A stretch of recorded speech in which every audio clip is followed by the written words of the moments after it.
तौकीर रजा के पाप का घड़ा भर गया और अब उत्तर प्रदेश की योगी सरकार उस घड़े को खाली कर रही है। आज के अखबार में फ्रंट पेज की खबर है कि तौकीर रजा की 74 दुकानों को सील कर दिया गया। वहां बरेली में एक पहलवान साहब की मज़ार है। तौकीर रजा और उनके गुर्गों ने मिलकर उस पूरे पहले मज़ार पे कब्जा किया। आसपास नगर निगम की ज़मीन थी, उस नगर निगम की ज़मीन पे कब्जा किया और वहां 74 दुकानें बना दी।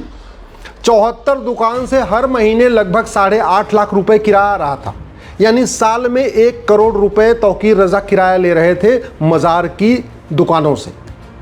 अब सरकार ने वहाँ पे सील किया है। तौकीर रजा की और जो प्रॉपर्टीज़ हैं, उसके गुर्गों के और कौन कौन सी प्रॉपर्टी उसको देखा जा रहा है। ये भी हो सकता है कि तौकीर रजा की कुछ प्रॉपर्टी दिल्ली में भी मिले, कुछ लखनऊ में भी मिले, कुछ नोएडा में भी मिले, गाज़ियाबाद में मिले, बाकी और सब ढूंढा जा रहा है। ये पूरा खेल कहते नहीं सब मजहब के आड़ में चल रहा था। तौकीर रजा बार बार मुसलमानों की बात करना, मजहब की बात करना, सड़कों पे उतार देंगे, ये कर देना, वो कर देना, और ये खेल आज से नहीं, लगभग वो 30 साल से खेल रहा था। जब होता था तब वो कुछ लड़कों को पैसा देता था, कुछ उनको उकसाता था, उनको भीड़ के नाम पे कुछ करता था और दंगे की धमकी देता था, और इसी के कारण पिछले 30 वर्षों से बचा हुआ था। तौकीर रजा को पहली नोटिस नगर निगम ने दिया था 1995 में, और अब तक 60 नोटिस दिया। सवाल यह है, नगर निगम नोटिस तो दे रहा था, कार्रवाई क्यों नहीं कर रहा था? क्योंकि जो 1 करोड़ रुपए किराया आ रहा था, इसमें से कुछ हिस्सा नगर निगम के अधिकारियों को और बाबुओं को, कर्मचारियों को भी जा रहा था।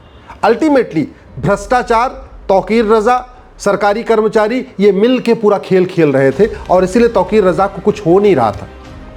कुछ लोग हाईकोर्ट गए, हाईकोर्ट ने कहा कि ठीक है, केवल मज़ार को छोड़ दीजिए, बाकी जो आसपास की दुकानें उसको गिरा दीजिए। नगर निगम ने उसको गिराया भी नहीं। 1995 से 2025 सरकारें आ रही हैं, जा रही हैं, तौकीर रजा पे कोई फर्क नहीं पड़ रहा है। क्यों? क्योंकि सिस्टम उसने ऐसे बना लिया। थोड़ा वहाँ के थानेदार को पैसा दिया, थोड़ा वहाँ तहसीलदार के पैसा को दिया, फिर नगर निगम के बाबू अपनी सेटिंग करके रखी। सबसे चूंकि 1 करोड़ रुपए साल में आ ही रहा था, उसमें थोड़ा बहुत 10-20 लाख रुपए बांटता रहता था। ये पूरा खेल चल रहा था। अब सवाल ये है कि तौकीर रजा खिलाफ बहुत मुकदमे चल रहे हैं, किसी मामले में उसकी जांच क्यों नहीं कंप्लीट हुई? क्योंकि भारत में पुलिस चार्टर नहीं है। हमने अकाउंटेबिलिटी, रिस्पॉन्सिबिलिटी तय नहीं किया कि भैया आपको 1 घंटे के अंदर एफआईआर करना है, या 1 दिन के अंदर एफआईआर करना है, और या 1 महीने के अंदर, या 2 महीने के अंदर, 3 महीने के अंदर आपको चार्जशीट फाइल ही करना है। ऐसा हमारे पास पुलिस चार्टर नहीं है। पुलिस आज भी 1861 वाले पुलिस एक्ट से चल रही है। तो चार्जशीट फाइल कर दिया तो भी ठीक, और नहीं फाइल किया तो भी ठीक, कोई फर्क नहीं पड़ता। तौकीर रजा के खिलाफ 60 नोटिस नगर निगम ने जारी किया। तो नगर निगम के अधिकारी बड़े चालाक, वो क्या कर रहे थे, आ रहे थे, जैसे वो वहाँ पे कुर्सी संभालते थे, एक नोटिस भेज देते थे कि कल को उनके ऊपर कोई बात ना आए। कुछ करते नहीं थे। हाँ, उस नोटिस के बदले माल पानी ले रहे थे। और ये सब क्यों हो रहा था? क्योंकि भारत में एडमिनिस्ट्रेटिव चार्टर नहीं है। सरकारी जो अधिकारी हैं, उनकी कोई रिस्पॉन्सिबिलिटी, अकाउंटेबिलिटी नहीं है कि भैया 1 नोटिस दे दिया, 2 नोटिस दे दिया, 3 नोटिस बहुत है, 3 नोटिस के बाद आपको कार्रवाई करना ही करना है।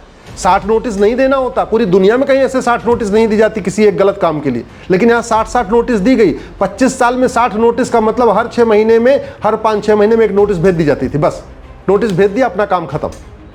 2018 में हाई कोर्ट ने भी कहा खाली कराओ, 2025 आ चुका है। 2017 के बाद से वहाँ पे उत्तर प्रदेश में योगी जी के शासन, इसके बावजूद वहाँ के नगर निगम के कर्मचारी कुछ नहीं कर रहे थे। हाई कोर्ट ने 2018 में कह दिया जो करना है कर लो, फिर भी नहीं कर रहे थे। क्यों? क्योंकि अपनी साठगांठ चल रही थी, माल पानी चल रहा था। भारत में जुडिशियल चार्टर हमने लागू ही नहीं किया कि आपको जो गलत हो रहा है उसके मुकदमों की फैसला एक साल में करना ही करना। तो ना पुलिस की रिस्पॉन्सिबिलिटी, अकाउंटेबिलिटी, पुलिस चार्टर नहीं है, ना एडमिनिस्ट्रेटिव चार्टर है, इसलिए कोई जो सरकारी कर्मचारी है, वो नगर निगम के कमिश्नर है या नगर निगम के अधिकारी, उनकी कोई रिस्पॉन्सिबिलिटी, अकाउंटेबिलिटी नहीं। ना हमारे पास जुडिशियल चार्टर है कि जजों के लिए कोई रिस्पॉन्सिबिलिटी, अकाउंटेबिलिटी को भी 1 साल भर के अंदर आपको फैसला करना ही करना। ना हमारे पास सिटीजन चार्टर है कि अगर आपने सरकारी ज़मीन पे जबरदस्ती कब्जा किया, अवैध कब्जा किया, आपकी नागरिकता खत्म हो जाएगी। हमने भारतीय न्याय संहिता में जमीन को कोई अपराध घोषित ही नहीं किया। सरकारी जमीन पे कब्जा करना, इसको हमने सिविल डिस्प्यूट घोषित किया हुआ है। पूरे देश में जगह जमीनों पे कब्जा होता जा रहा है, हाईवे की, रेलवे की, नगर निगम की, सबकी जमीनों पे कब्जा हो रहा है। आज तक हमने जब जमीन कब्जा करने को क्रिमिनल एक्ट डिक्लेयर नहीं किया, वो सिविल एक्ट माना जाता है। ठीक है, मुकदमा लड़ते रहो। सरकारी कर्मचारी बेचारा कितना मुकदमा लड़े, डिस्ट्रिक्ट कोर्ट लड़े, हाई कोर्ट लड़े, सुप्रीम कोर्ट लड़े, और चूंकि उनका ट्रांसफर भी होता रहता है, तो कोई आता है थोड़ा फास्ट अपना मुकदमा ठीक से लड़ता भी है, अगला आता ढीला पड़ जाता है, उसको कुछ माल पानी मिल जाता है, ढीला पड़ जाता है।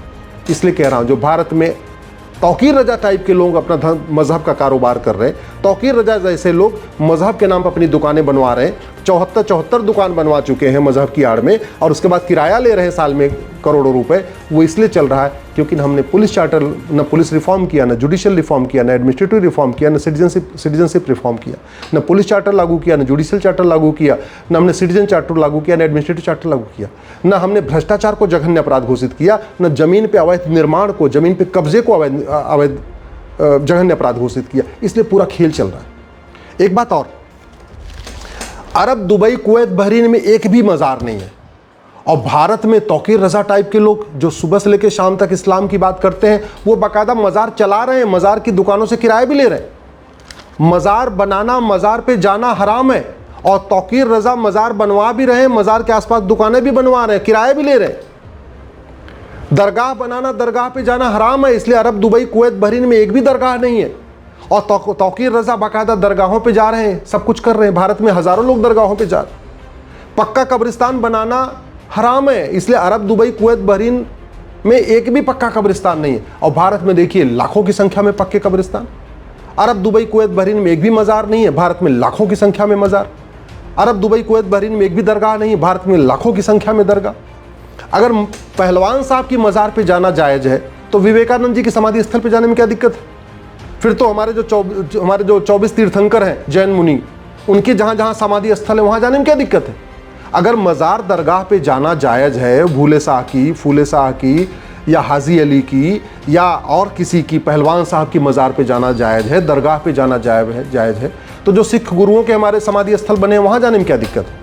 गौतम बुद्ध जी की समाधि स्थल पे जाने में क्या दिक्कत है? कुशीनगर जाने में क्या दिक्कत है? लेकिन नहीं, मज़ार दरगाह पे जाना भारत में जायज़ है, वहीं मज़ार दरगाह पे अरब, दुबई, कुवैत, बहरीन में जाना हराम है, भारत में जायज़ है। और भारत में मज़ार दरगाह पे जाना जायज़ है, लेकिन और किसी की नहीं। जैन मुनि हैं, बौद्ध हमारे भिक्षु हैं, या हमारे सिखों के हमारे गुरु, उनके समाधि स्थल पे जाना हराम है। राजघाट पे गांधी जी की समाधि स्थल पे जाना हराम है। मुझे लगता है इस पर गंभीरता के साथ चिंतन करने की ज़रूरत है कि अगर कुरान वही है जो अरब में है वही भारत में है, हदीस जो अरब में है वही भारत में है, और अरब में अगर मज़ार दरगाह, पक्का कब्रिस्तान बनाना, मज़ार दरगाह, पक्के कब्रिस्तान पे जाना हराम है, तो भारत में जायज़ कैसे हो सकता है? इस बात पे मुस्लिम, हमारे जो धर्मगुरु हैं, मुस्लिम मौलवी हैं, वो खुद ही चिंतन करके बताएं। कायदे से इस मामले पे देवबंद को एक फतवा जारी करना चाहिए कि भैया अपनी स्थिति स्पष्ट करना चाहिए कि मज़ार दरगाह बनाना और जाना जायज़ है या नाजायज़ है, पक्का कब्रिस्तान बनाना जायज़ है कि नाजायज़ है। इस पे बरेली को, देवबंद को, इन लोगों को जो शीर्ष संस्थाएं, इस पे अपनी स्थिति स्पष्ट करनी चाहिए। जमीयत उलमा को अपनी स्थिति स्पष्ट करना चाहिए, all India Muslim personal law board को अपनी स्थिति स्पष्ट करनी चाहिए। अगर 3 तलाक के मामले में, बहुविवाह के मामले में ठीक है, बाकी तलाक़े हसन, तलाक़े बाइन, तलाक़े किनाया के मामले में Jamiat Ulama Hind, personal law board अपनी ओपिनियन रखता है, तो मज़ार दरगाह के मामले में अपनी ओपिनियन क्यों नहीं रख रहा है? अगर आप ये कहते हो नहीं हम तो भारत में रहते हैं इसलिए हमारा अरब वालों से कोई लेना देना नहीं, तो बहुत अच्छी बात है। फिर वो आप कहिए हाँ भैया हम तो सब हिंदू थे और हमारे पूर्वज मंदिरों में जाते थे, हमारे पूर्वज समाधि स्थल पे जाते थे, इसलिए हम भी मज़ार दरगाह पे जाएंगे, कोई दिक्कत नहीं। फिर आप हाजी अली की दरगाह जाइए, पहलवान साहब की दरगाह पे जाइए, फूले शाह की दरगाह पे जाइए, निज़ामुद्दीन औलिया की दरगाह, फिर जाइए, आप कोई दिक्कत नहीं। लेकिन स्थिति तो स्पष्ट करिए। एक तरफ आप हर चीज़ को अरब से जोड़ते हैं, टोपी अरब जैसी पहनते हैं, दाढ़ी अरब जैसी रखते हैं, मूंछ अरब की जैसे अरब में लोग नहीं रखते वैसी रखते हैं, पूरा कुर्ता पैजामा अरब जैसा पहनते, सारी चीज़ें अरब जैसी करते हैं।